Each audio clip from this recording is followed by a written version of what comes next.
लेकिन दुर्भाग्य यह है, और मुझे कहने की हिम्मत दीजिएगा, जिस कश्मीर के माननीय मुख्यमंत्री तक ये कहते हो कि मुझे ऑटोनॉमी चाहिए, मुझे ऑटोनॉमी भी उस तरह से चाहिए जैसे कि अलग कंट्री को पूरी स्वायत्तता दे दी गई हो। हमने अभी 370 धारा उन्हें सौंप रखी है। विज्ञ लोग जानते हैं हमने 3 प्रांतों के बराबर कश्मीर के ऊपर खर्च करते हैं, लेते उसे एक फूटी कौड़ी भी नहीं। बीमार प्रांत है वो, उसके बावजूद यदि वहां पाकिस्तान जिंदाबाद के नारे लगते हैं तो मुझे जिम्मेदार लोगों के सामने बयान देने का हक दीजिएगा। और शायद मैं पहली बार बोल रहा हूं जिम्मेदार लोगों, तो मेरी हिम्मत को दाद दीजिए, मैं कहां खड़ा हूं और किसके सामने क्या बयान देने जा रहा हूं। कश्मीर वो बेवफा औरत हो चला है जो खाता हमसे है, पीता हमसे है, पहनता हमसे है और नैन मटक के पड़ोसी से करना चाहता है। 52,000 बेटे खोने के बाद ये मुल्क कश्मीर को अपना मानने को तैयार नहीं है कुछ लोग वहां पर। मैं कहना यह चाहता हूं, अपनी इस केसर घाटी को इतना लहू दे चुके हैं हम, अब तो जो भी फूल खिलेंगे वो सब फूल हमारे होंगे। अब तो जो भी फूल खिलेंगे वो सब फूल हमारे होंगे। और फारूक साहब, आपके बयानों पर 4 टिप्पणी कहते मैं अपनी बात शुरू करता हूं कि अलग देश की मांग नहीं, यह देशद्रोह का नारा है।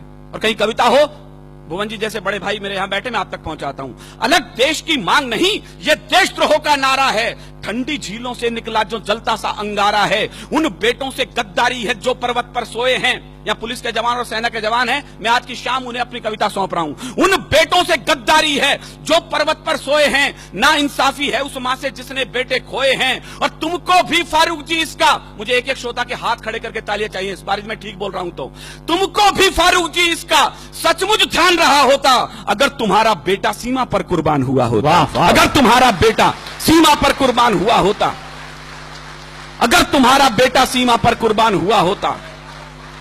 तुम कहते हो कश्मीर के तुम ना जो सीएम होते, कहते हैं तो मैं हिंदुस्तान में हूं, यहाँ के विवादास्पद सूबे का सीएम हूं, मैं होता तो वहां का प्राइम मिनिस्टर होता।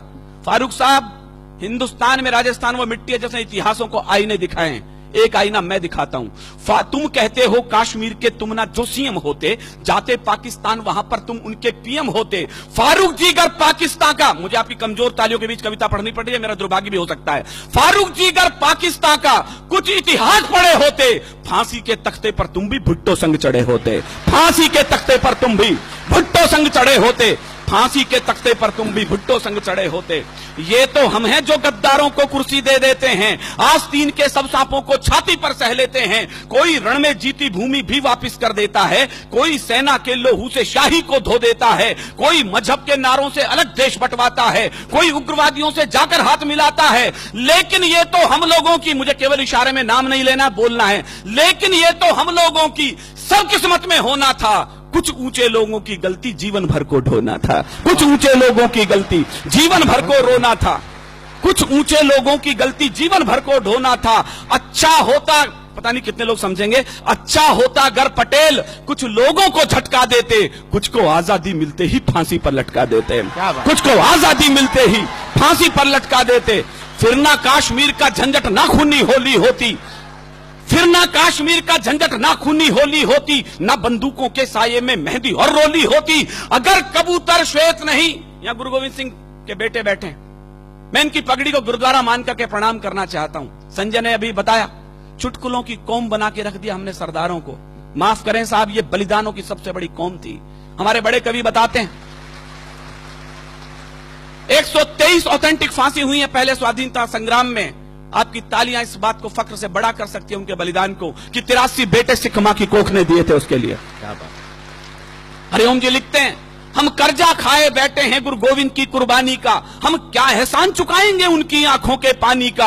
हम उनकी गणना करते हैं आजादी के आधारों में, जिनके आगे जिनके 2-2 बेटे चिन गए दीवारों में, जिनके आगे जिनके 2-2 बेटे चिन गए दीवारों में।